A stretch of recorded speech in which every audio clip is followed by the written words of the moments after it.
Hey everyone, welcome to the Daily Crypto Vision, Jan Robert Schut of Crypto Academy. Today we see the crypto markets retracing quite much, and Bitcoin is also hammered, and it's now almost 4% down. It's trading around 9,520. The BTC dominance is ticking up towards 63.4%. That means that BTC dominance is increasing. BTC is outperforming the alts. And in other words, alts are being slaughtered more than BTC. And market cap below $300 billion again. And we see also Ethereum lower, Bitcoin Cash slashed, also Bitcoin Satoshi Vision also slashed. So it's not a good sign, of course. But anyway, that's all in the game.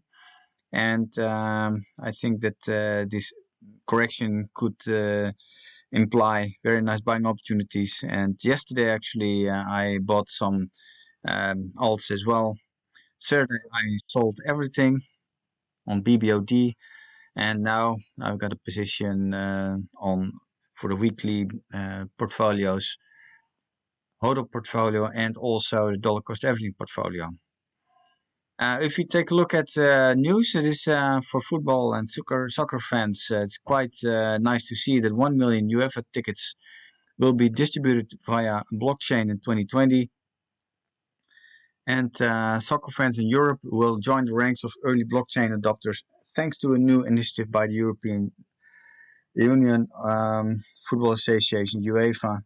And according to February 17, today, UEFA will distribute over 1 million soccer match tickets via blockchain-enabled mobile application.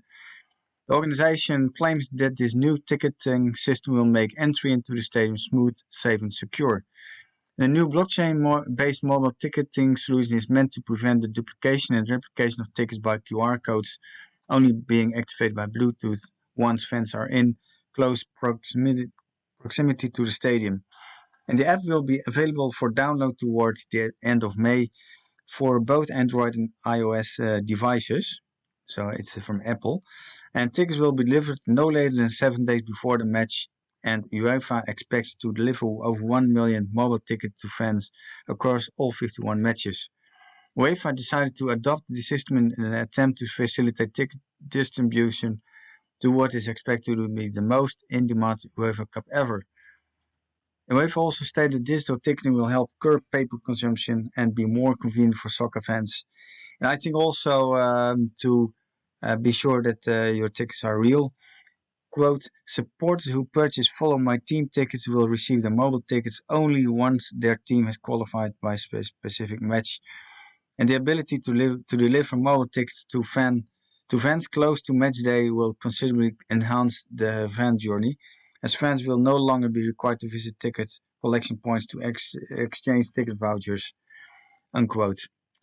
And the initiative builds on the successful deployment of the mobile ticketing system in August 2018 for the UEFA Ticket Super Cup soccer match between Real Madrid and Atletico Madrid held in Tallinn, Estonia. And many sports franchises and event organizers are turning to blockchain for ticketing as the technology promises to be highly effective to prevent forgery and ensure convenience. As Cointelegraph reported in December 2019, Ticketmaster's Vice President of Blockchain Products, Sandy Count, said the technology can prevent secondary ticket markets from popping up and ensure that tickets end up in the right hands. The CEO and founder of EventChain, Ashton Edison, told Cointelegraph finally, quote, the whole point of implementing blockchain in the ticketing industry is to bring back fairness to the artist, event organizers and fans. For example, a major problem facing the industry is counterfeit tickets. Blockchain can prevent this by allowing entities to verify the authenticity of the tickets. This also turns tickets into scarce digital assets, which are unable to be double sold. Unquote. So it also in Holland we have very nice blockchain ticketing service that is Guts. And Gus, I also made a presentation last week for a group of entrepreneurs. And I was also telling them about Guts and the impresario of Juvan Heck and also Jochem Meijer. They're also selling the tickets via the Guts ticket system. You can go to to God's to website. Take a look at the price of BTC. Now we see a slight correction, 9,500. The trade navigator points still a buying arrow, but the re-entry we have to wait for upside breakout again, because the blue line is a smooth, smaller and also closer the shorter term moving average. So we have to wait for an increase in price. But anyway, if you take a look at the weekly chart, 9,000, 9K is kind of support area. 10,550 more or less is a resistance area. 10K is of course undoubtedly resistance area as well, because it's a round number. If you want to take a look for more information, go to the go to our website, cryptoacademy.nl. Hasta la vista.